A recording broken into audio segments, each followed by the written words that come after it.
s'appelle Prytanne, c'est à Luynes, près d'Aix-en-Provence. Elle accueille depuis 5 ans une dizaine de personnes marginalisées. Un nouveau bâtiment vient de voir le jour sur le site, un projet bâti en éco-construction. Robert Papin et Gaël Cara l'ont découvert pour nous. Dans ce bâtiment tout neuf et écologique, une dizaine d'anciens SDF partagent leur quotidien. Ils ont des parties communes, mais chacun a son appartement.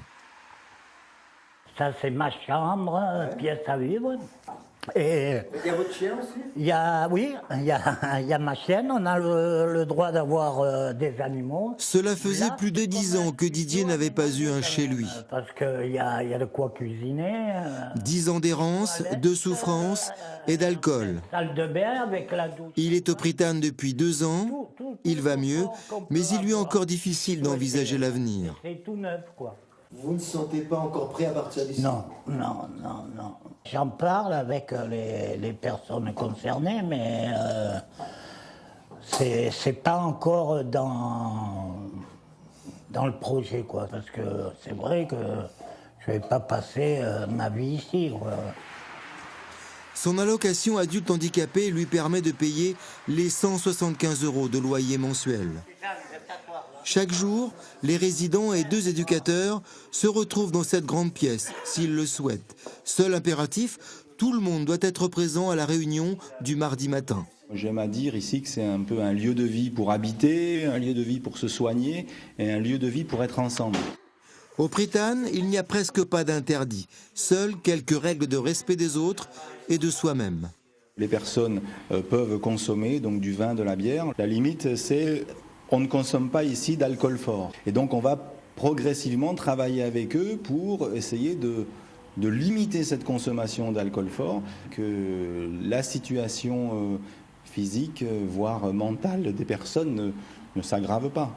Les Prytannes existent depuis 2009. Souvent, d'anciens résidents repassent ici, simplement pour dire bonjour.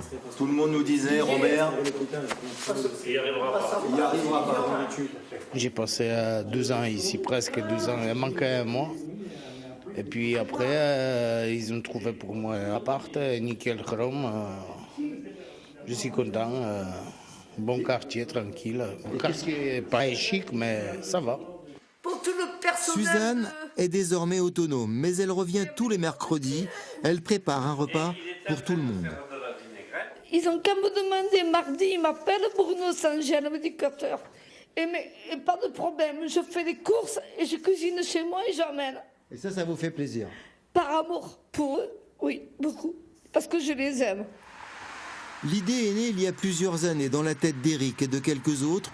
Ils ont réussi à convaincre les pouvoirs publics de financer leur projet. Ici, au Prytanne, le coût de prise en charge par personne est de moins de 10 000 € par an. Autrement dit, elle coûte beaucoup moins cher que si on les laisse dans la rue. Et elle coûte beaucoup moins cher que l'hôpital. On est à des coûts de près de 800 € par jour. Donc on peut dire que finalement, les Prytannes, non seulement c'est un lieu de protection pour les gens, mais c'est un lieu de protection économique, on pourrait le dire comme ça.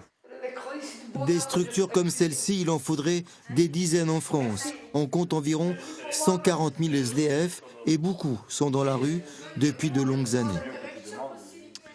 80 printemps est plus dynamique que